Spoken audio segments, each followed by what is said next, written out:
누가 복음서 강해 84번째 시간을 갖겠습니다. 오늘 말씀의 제목은 잃어버린 자가 찾아질 때입니다. 1년 8개월여간의 긴 강해의 말씀을 오늘 이 말씀을 끝으로 마치게 됩니다. 처음 강해할 때 1년 6개월이면 맞춰질 것으로 생각을 했는데 말씀을 설명할 부분과 또 첨가할 부분이 있어서 시간이 조금 더 길어지게 되었습니다. 현재 개신교회의 어려움과 고민은 말씀이 모자라기 때문이 아니라 말씀이 조합되지 않고 또 정리되지 않기 때문입니다. 하나님의 말씀은 성경 구절 하나하나가 단편적으로 기록되어 있는 계시의 말씀이 아니라 하나의 연결 통로를 가지고 한 목적을 설정해 놓고 기록된 주권자 하나님의 의지가 반영되어 있는 계시의 말씀인 것입니다. 그러므로 성경 66권은 교훈과 내용이 서로 긴밀하게 연결되어 있고 그 안에서 우리는 이 땅에 놓여 있는 하나님의 자기 백성을 얼마나 집요하리만큼 구원하시려고 하는가 하는 그 의지를 우리가 보게 되는 것입니다.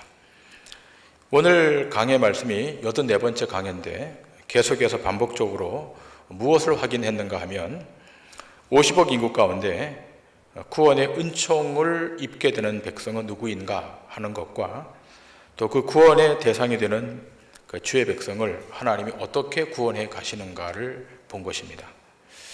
하나님은 오늘도 여전히 쉬지 않으시고 그 사역을 행하여 가시고 결국은 주의 나라는 하나님 자신의 능력과 실력으로 완성될 것입니다.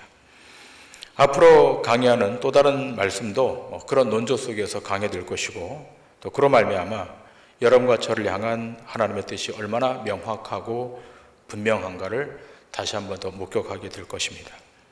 기억하시고 앞으로 계속되는 말씀에 여러분의 동참과 또 경청을 부탁드립니다.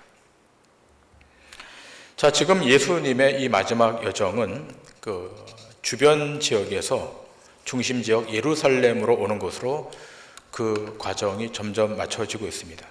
자, 그렇다면 예수님께서 이방 주변 지역, 특별히 이 갈릴리에서 예루살렘으로 향하여 가시는 이유가 뭘까라고 하는 것입니다. 여러분, 이스라엘의 지도를 펴놓고 보시면 갈릴리는 시골에 위치해 있고 예루살렘은 한 중심 수도에 위치해 있습니다. 자, 시골 변방에서 중심부인 수도를 향하여 우리 주님의 발걸음이 옮겨지고 있습니다. 그 이유가 무엇일까? 여러분, 세상 사람들은 시골에서 서울로 갈 때 어떤 생각을 하고 갑니까? 출세하기 위해서 가기도 하고 또 세상 안에서 성공하기 위해서 갑니다. 그러나 예수님은 그와 달리 십자가에 죽으시기 위해서 가시는 것입니다. 그 길이 하나님의 모든 말씀을 성취하는 길이기에 이 갈릴리에서 예루살렘으로 지금 올라가고 계십니다. 그러나 죽음이 끝이 아닙니다. 죽음 이후에 부활이 기다리고 있고 그 부활을 통해서 구약에 예언되어 있던 모든 말씀이 십자가의 죽으심과 부활을 통해서 완성되는 것입니다. 결국 우리 주님은 그 말씀대로 죽은 지 3일 만에 부활하십니다.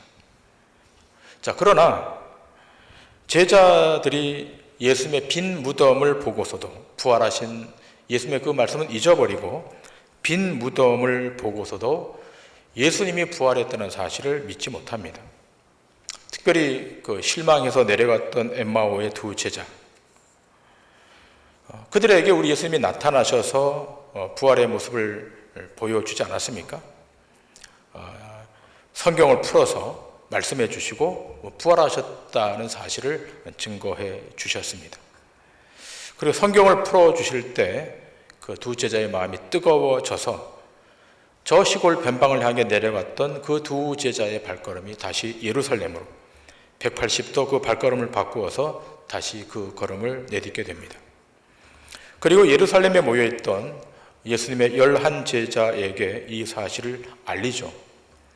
그러자 그들이 어떤 반응을 보입니까? 오늘 본문 33절과 34절에 이렇게 기록되어 있습니다.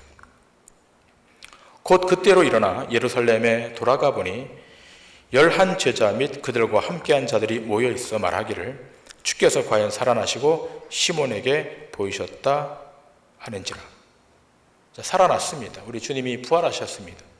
본문에 기록된 바와 같이 주께서 살아나시고 시몬에게 보이셨다 하는지라. 자, 그런데 그 순간에 갑자기 우리 주님이 거기에 나타나시는 겁니다. 본문 36절에 이렇게 기록되어 있습니다. 이 말을 할 때 예수께서 친히 그들 가운데 서서 이르시되 너희에게 평강이 있을지어다 하시니. 자, 예수님이 직접 그들 가운데 나타나시면서 말씀하고 계십니다. 자, 요한복음에 보면 제자들이 두려워해서 문을 닫고 있었다라고 기록을 하고 있습니다. 요한복음 20장 19절입니다. 이날 곧 안식 후 첫날 저녁 때 제자들이 유대인들을 두려워하여 모인 곳에 문들을 닫았더니 문을 꽉 닫고 있었습니다. 그러나 그럼에도 불구하고 거기 예수님이 나타나셨고 나타나셔서 제일 먼저 하신 말씀이 너희에게 평강이 있을지어다라고 말씀하십니다. 여러분, 이 평강이 어떤 평강이겠습니까? 죄와 사망을 십자가로 이기시고 부활하신 예수님께서 제자들에게 주시는 절대적 평강입니다. 이 평강은 세상이 줄 수 없고 세상이 공급할 수 없는 신비스러운 평강입니다. 어느 정도의 평강이었는가 하면 바울이 감옥에 갇혀서도 기뻐하라고 했던 그 평강이었고, 베드로가 내일 처형될 줄 알면서도 감옥에서 깊이 안식할 수 있었던 그런 절대적 평강이었습니다. 이 평강이 있을지어다라고 우리 주님이 말씀하십니다. 자, 그런데 그와는 달리 이 제자들은 여전히 무서워하고 여전히 두려워합니다. 자, 본문 37절에 이렇게 기록되어 있습니다. 그들이 놀라고 무서워하여 그 보는 것을 영으로 생각하는지라. 자, 우리 주님이 부활하셨습니다. 자, 그런데 그들은 여전히 놀라고 무서워합니다. 그리고 그 보는 것을 영으로 생각했다라고 성경은 기록합니다. 자, 우리식으로 말하면 유령처럼 여긴 것입니다. 자, 여기서 확인되는 것이 뭡니까? 부활해서 보여준다 해도 다 믿는 것이 아니라는 것입니다. 자, 이렇게 믿지 않으니까 우리 주님이 이렇게 다시 말씀하십니다. 본문 38절과 39절입니다. 예수께서 이르시되 어찌하여 두려워하며 어찌하여 마음에 의심이 일어나느냐. 내 손과 발을 보고 나인 줄 알라. 또 나를 만져보라. 영은 살과 뼈가 없으되 너희 보는 바와 같이 나는 있느니라. 자, 우리 주님이 직접 손과 발을 보여주십니다. 예수님의 손과 발에 못이 박히고 창에 찔린 상흔이 선명하게 보이는 겁니다. 자, 만져보라고 말씀하십니다. 영은 살과 뼈가 없을 때 너희 눈에 보는 바와 같이 나는 살도 있고 뼈가 있다고 말씀하십니다. 자, 그런데 여러분, 제자들이 바로 이것을 믿습니까? 다시 본문을 보십시다. 40절과 41절은 이렇게 증거하고 있습니다. 이 말씀을 하시고 손과 발을 보이시나 그들이 너무 기쁨으로 아직도 믿지 못하고 놀랍게 여기실 때 이르시되 여기 무슨 먹을 것이 있느냐 하시니. 자, 보여주고 만져보아도 믿지를 못하는 겁니다. 자, 그래서 우리 주님이 말씀하십니다. 무슨 먹을 것이 있느냐라고 말씀하세요.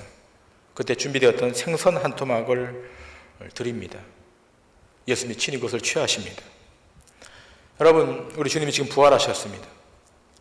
영으로만 부활하신 것이 아니라 육체까지 함께 부활했습니다. 그리고 제자들이 직접 손으로 만지고 눈으로 보고 있습니다. 그럼에도 불구하고 믿지를 않습니다. 자, 요한복음에서는 예수님의 제자 도마의 이야기를 기술하면서 더 구체적으로 이 정황을 설명합니다. 요한복음 20장 25절 이하의 말씀입니다. 다른 제자들이 그에게 이르되 우리가 주를 보았노라 하니 도마가 이르되 내가 그의 손에 못자국을 보며 내 손가락을 그 못자국에 넣으며 내 손을 그 옆구리에 넣어보지 않고는 믿지 아니하겠노라 하니라. 여드레를 지나서 제자들이 다시 집 안에 있을 때 도마도 함께 있고 문들이 닫혔는데 예수께서 오사 가운데 서서 이르시되 너희에게 평강이 있을지어다 하시고 도마에게 이르시되 네 손가락을 이리 내밀어 내 손을 보고 네 손을 내밀어 내 옆구리에 넣어보라. 그리하여 믿음 없는 자가 되지 말고 믿는 자가 되라. 우리 주님이 친히 도마에게 나타나셔서 말씀하십니다. 내 손가락을 이리 내밀어서 내 손을 보고 내 손을 내밀어 내 옆구리에 넣어봐라. 만져봐라. 확인해라라는 그럽니다. 자, 그제서야 도마가 이런 고백을 합니다. 요한복음 20장 28절 이하입니다. 도마가 대답하여 이르되 나의 주님이시오 나의 하나님이시니이다. 예수께서 이르시되 너는 나를 번거로 믿느냐? 보지 못하고 믿는 자들은 복되도다 하시니라. 자, 그렇다면 여러분, 보지 않고 어떻게 믿게 되는 것입니까? 그렇잖아요? 우리 주님이 계속해서 본인이 부활하셨다는 사실을 구원받을 모든 백성에게 다 보여주셔야만 됩니까? 옆구리에 손을 넣을 수 있도록 허락해 주셔야만 되는 것입니까? 자, 그래서 보혜사 성령을 이들 가운데 보내주시는 것입니다. 주님이 도마를 만나기 전에 우리 주님은 이미 제자들에게 이런 말씀을 먼저 하십니다. 요한복음 20장 22절에 이렇게 말씀합니다. 우리 주님이 도마를 만나기 8일 전에, 8일 전에 다른 제자들에게 이렇게 먼저 말씀을 하세요. 요한복음 20장 22절입니다. 이 말씀을 하시고 그들을 향하사 숨을 내쉬며 이르시되 성령을 받으라. 물론 이 성령을 받으라고 하는 이 말씀은 오순절날 임하게 될 그 성령을 말씀하시면서 말씀하시는 겁니다. 자, 그런데 이렇게 미리 말씀하신 이유는 성령이 임할 때 그때 예수님이 하셨던 이 말씀이 성취된다는 사실을 알게 하려고 이렇게 말씀하시는 것입니다. 결국 말씀하시는 분도 예수님이시고 그 말씀이 이루어지게 하시는 분도 예수님이심을 지금 말씀해 주고 계시는 겁니다. 자, 그런데 중요한 것은 성령을 받으라라고 말씀합니다. 자, 그런데 오늘 본문을 보니까 숨을 내쉬며 말씀하고 계십니다. 자, 요한복음 20장 22절 다시 한번 보여주시면 이렇게 되어 있습니다. 이 말씀을 하시고 그들을 향하사 숨을 내쉬며 이르시되. 자, 성령을 받으라라고 말씀하기 전에 어떻게 해요? 그들을 향하사 숨을 내쉬며 이르시되. 여러분, 창세기에 보면 하나님께서 처음 사람을 만드실 때 흙으로 사람을 만드세요. 자, 그리고 그 코에 생기를 불어넣으십니다. 자, 이렇게 그 코에 생기를 불어넣으실 때 어떻게 되었다고 말씀합니까? 생령이 되었다고 말씀합니다. 창세기 2장 7절의 말씀입니다. 여호와 하나님이 땅의 흙으로 사람을 지으시고 생기를 그 코에 불어넣으시니 사람이 생령이 되니라.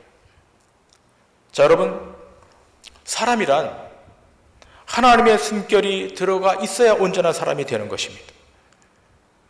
인간이 범죄함으로 하나님의 그 형상이 파괴되었고 하나님으로부터 멀리 떠나버렸습니다. 자, 이렇게 되자 무엇이 작동이 안 되는 겁니까? 영이 작동이 안 되는 겁니다. 영이 죽어버립니다. 생물학적 생명만을 유지하는 육체만 남게 되는 거예요. 그 결과 사람들은 다 자기 육체의 욕심을 따라 행합니다. 이 세상의 풍습을 따라 가버립니다. 그 배후에 사단이 역사하고 있음을 모르는 채 세상을 따라 가버립니다. 모든 인류가 다 하나님과 역행하며 자기의 길을 갑니다. 자, 그래서 하나님이 이렇게 놔두면 안 되겠다라고 하며 어떤 한 방도를 취하십니다. 그 방도가 무엇입니까? 죄와 사망의 권세를 가진 이 마귀를 없애시고자 예수님을 십자가에 달려서 인간의 모든 죄를 대속하게 하시고 거기에서 부활시키심으로 하나님의 자기 백성을 죄에서 사단에서 꺼내서 승리하도록 만드시는 그 방식을 취하십니다. 그것을 구속이라고 하는 것입니다. 자, 오늘 본문 44절에 이렇게 증거하고 있습니다. 본문 다시 돌아와서 본문 44절에 이렇게 증거합니다. 또 이르시되 내가 너희와 함께 있을 때 너에게 말한 바 곧 모세의 율법과 선지자의 글과 시편에 나를 가리켜 기록된 모든 것이 이루어져야 하리라 한 말이 이것이라 하시고, 예수님께서 부활하셨습니다. 부활하신 후에 말씀하시는 거예요. 모세의 율법과 선지자의 글과 시편에 나를 가리켜 기록된 모든 것이 다 이루어져야 하리라고 하는 그 말이 바로 이 말이라는 겁니다. 성경에 기록된 대로, 구약에 기록된 모든 말씀대로 예수님께서 고난을 받으시고 부활하여야 된다는 그 내용의 말씀이 바로 이것이라고 제자들에게 알려줍니다. 자, 그런데 여러분, 제자들이 그 말을 믿지를 못하는 거예요. 그러면 그 말씀이 그대로 되어간다는 것을 어떻게 인지하게 될까요? 그렇잖아요. 아무리 얘기를 해도 그 얘기가 인지가 안 되고 이해가 안 되니까 그럼 어떤 방식으로 하시겠습니까? 오늘 본문에 보니까 마음을 열어 성경을 깨닫게 하시는 방식으로 하시겠다라고 말합니다. 자, 여러분, 이렇습니다. 자, 유대인들은 어려서부터 성경을 외우고 자라요. 그 율법의 말씀대로 순종하며 살아요. 자, 그런데 성경은 뭐라고 정의하는가 하면 그들이 하나도 하나님의 말씀을 깨닫지 못하고 있다고 정의해버립니다. 이상하지 않습니까? 율법을 붙들고 있고 율법을 통독하고 있고 율법을 묵상하고 있고 율법대로 살아가고 있는데 성경이 정의하기를 그들은 하나도 말씀을 깨닫지 못하고 살아간다고 정의합니다. 얼마나 격차가 큽니까? 여러분, 때문에 말씀을 읽는 것, 통독하는 것, 붙드는 것보다 중요한 것은 그 말씀이 무엇을 우리에게 메시지화 시켜서 말하고 있는가를 알아야 되는 것입니다. 무엇을 향해 있는가를 알아야 되는 것입니다. 오늘날도 마찬가지입니다. 우리가 성경을 보기는 보아도 깨닫지 못하고 듣기는 들어도 그것을 인지하지 못한다면 그것은 가난한 것입니다. 그래서 어떻게 해야 되는 겁니까? 주님께서 우리의 마음을 열어주셔서 성경의 말씀을 깨닫도록 성령을 통해 조명해서 그 말씀이 이해되도록 해줘야 되는 겁니다. 그렇게 되지 않으면 성경은 텍스트로 글자로만 남아요. 성경을 읽으면 문자로는 들어오는데 이해가 안 되는 겁니다. 인지가 안 되는 겁니다. 그래서 성령님이 오셔서 그 말씀을 깨닫도록 만들어 주셔야 되는 겁니다. 그 좋은 예가 사도행전 16장에 기록되어 있습니다. 사도행전 16장에 보면 예수님께서 한 여인의 마음을 열어서 그 말씀을 깨닫게 함으로 복음의 메시지를 받아들이는 장면이 기술되어 있습니다. 자, 사도행전 16장 10절 이하의 말씀을 보십니다. 바울이 그 환상을 보았을 때 우리가 곧 마게도냐로 떠나기를 힘쓰니 이는 하나님이 저 사람들에게 복음을 전하라고 우리를 부르신 줄로 인정함이로라. 우리가 드로아에서 배로 떠나 사모드라게로 직행하여 이튿날 네아폴리로 가고 거기서 빌립보에 이르니 이는 마게도냐 지방의 첫 성이요 또 로마의 식민지라. 이 성에서 수일을 유하다가 안식일에 우리가 기도할 곳이 있을까 하여 문 밖 강가에 나가 거기 앉아서 모인 여자들에게 말하는데 두아디라시에 있는 자색 옷감 장사로서 하나님을 섬기는 루디아라 하는 한 여자가 말을 듣고 있을 때 주께서 그 마음을 열어 바울의 말을 따르게 하신지라. 그와 그 집이 다 침례를 받고 우리에게 청하여 이르되 만일 나를 주 믿는 자로 알거든 내 집에 들어와 유하라 하고 강권하며 머물게 하니라. 자, 여러분, 이 내용은 사도 바울이 빌립보에서 복음을 전할 때 일어났던 한 스토리입니다. 자, 여기에 하나님을 공경하고 있었던 루디아라고 하는 한 여인이 있었습니다.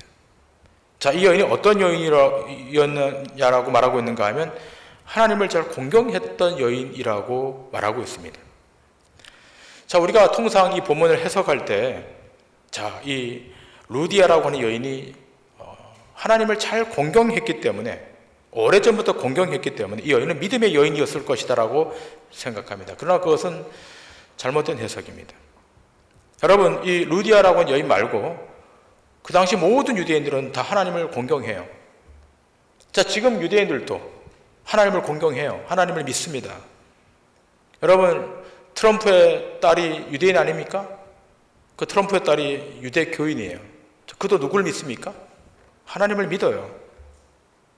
우리 개신교인들만 하나님을 믿는 것이 아니라 유대인들은 하나님을 믿습니다. 오늘 이 본문에 등장한 루디아도 하나님을 잘 믿는 여인이에요. 자, 그런데 바울이 전하는 메시지를 듣고 바뀌는 거예요. 예수님이 하나님의 아들이심을 믿게 되고 그가 자신의 죄를 대속하기 위해 십자가에 못 박혀 돌아가신, 그리고 3일 만에 부활하신 구속자이심을 믿게 되었다는 거예요. 이 대목이 중요한 겁니다. 그냥 하나님을 믿는 게 아니에요. 만약 우리가 그냥 하나님을 믿으면 기독교와 유대교는 같아지는 거예요. 우리가 믿는 하나님은 그런 하나님이 아닙니다. 그 하나님이 육신의 몸을 입고 이 땅에 내려오셔서 인카네이션 하셔서 우리의 죄를 위하여 십자가에 못 박혀 돌아가신 하나님의 아들로 오신 예수 그리스도를 믿는 거예요. 지금 바울이 그것을 증거하는 거예요.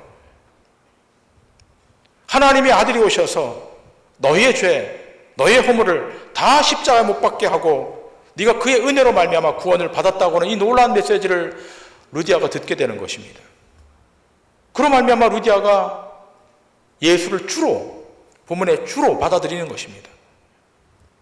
자, 그렇다면 여러분, 어떻게 알아듣게 된 걸까요? 수십 년 동안 유대인으로 지냈는데, 유대교를 숭상하고 있었는데 어떻게 이 메시지를 받아들인 겁니까? 오늘 본문에 기록된 바와 같이 14절에 있습니다. 14절의 말씀을 한번 띄워주시기 바랍니다. 주께서 그 마음을 열어주실 때, 주께서 그 마음을 열어주셨다는 거예요. 마음을 열어줬을 때 예수님이 나의 주, 마스터, 세이비어, 구세주라는 사실을 인지하게 되었다는 거예요. 우리가 여기서 확인하는 것이 무엇입니까?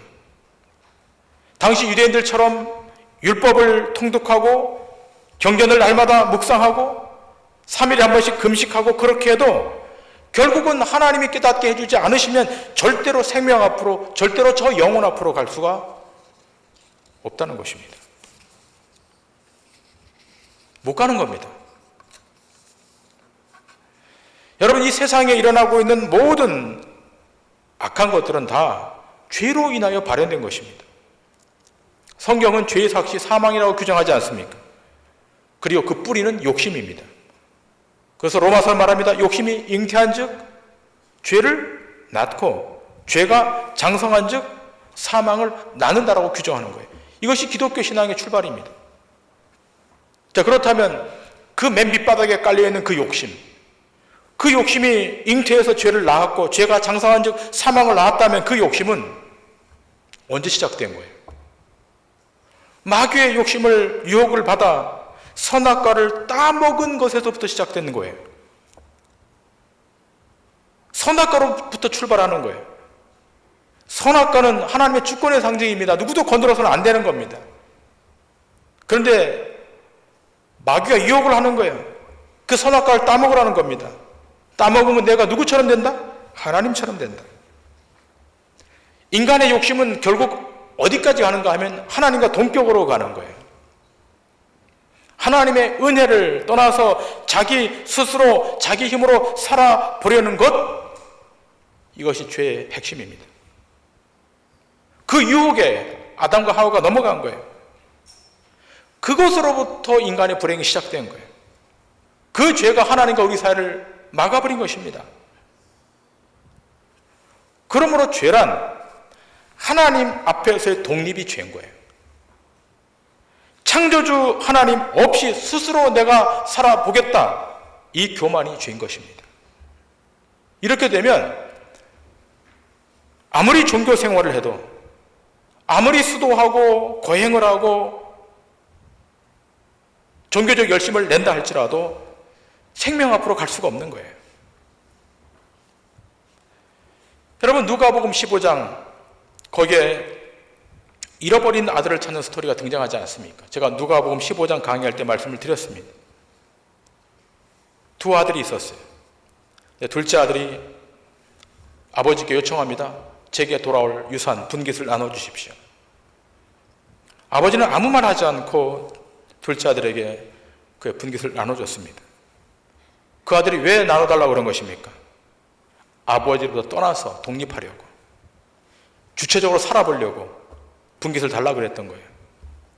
자, 그런데 여러분, 얼마 지나지 못해서 이 둘째 아들이 유산을 다 탕진해 버립니다.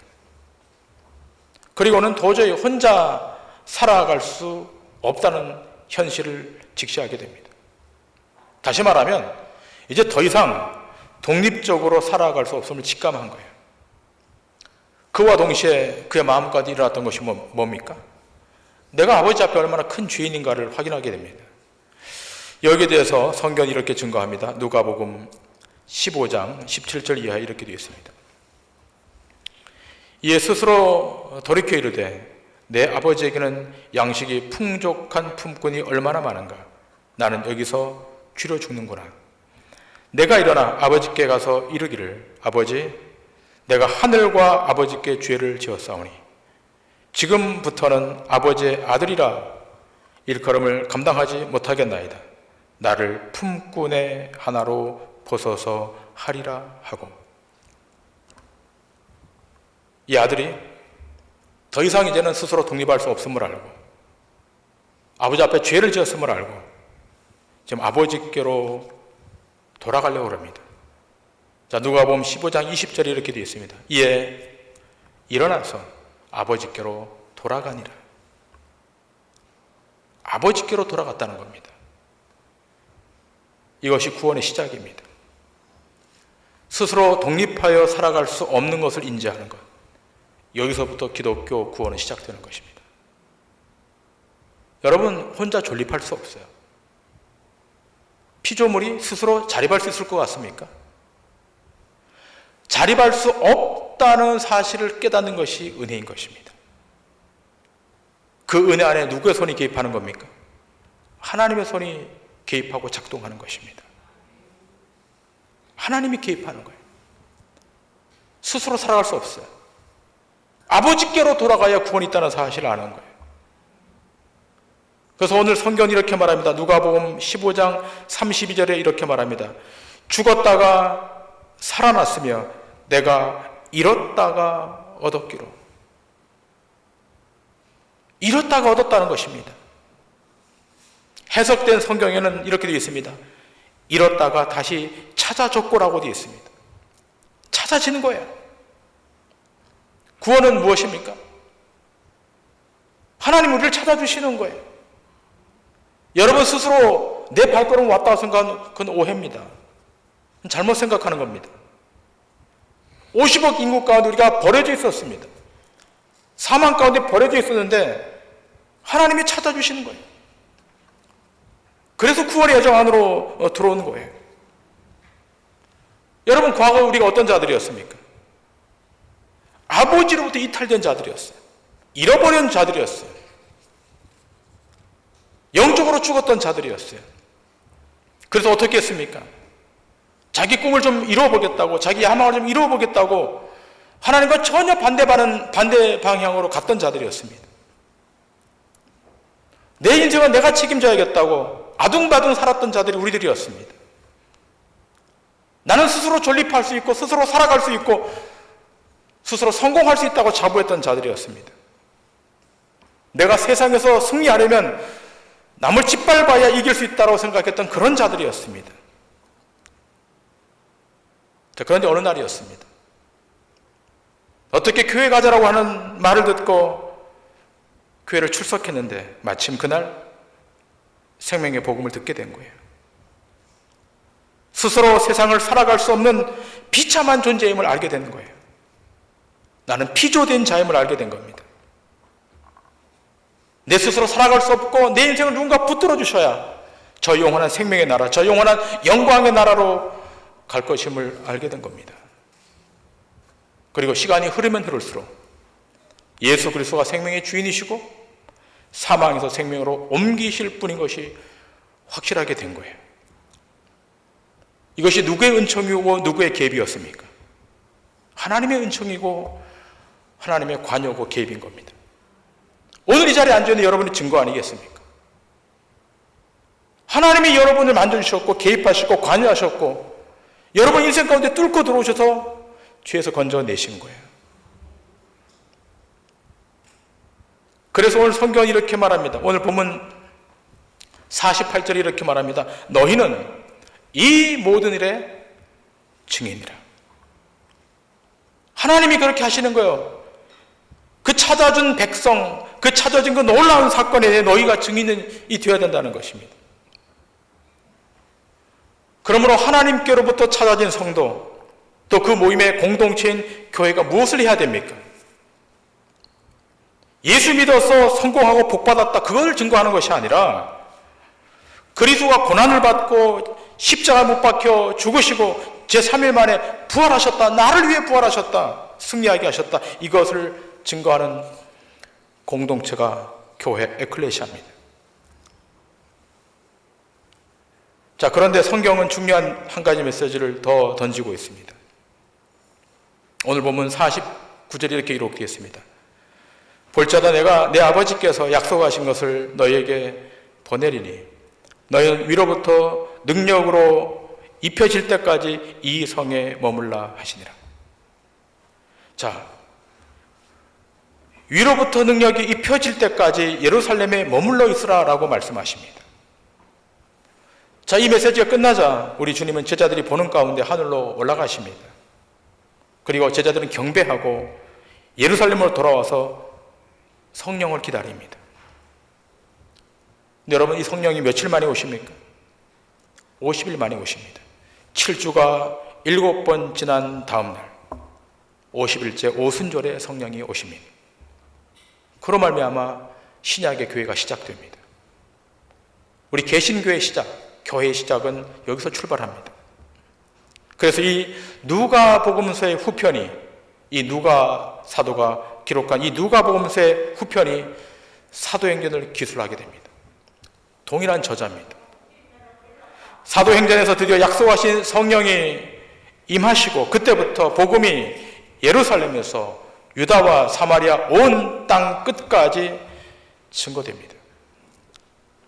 이 복음이 증거되면 예수님이 이 땅에 오실 것입니다. 그러므로 2000년 전부터 성령의 오심은 종말의 사건입니다. 성령이 오신 이후 지금은 종말의 영역 시기 안에 있는 것입니다. 그러므로 이 종말의 때 진정한 복, 참복은 무엇이겠습니까?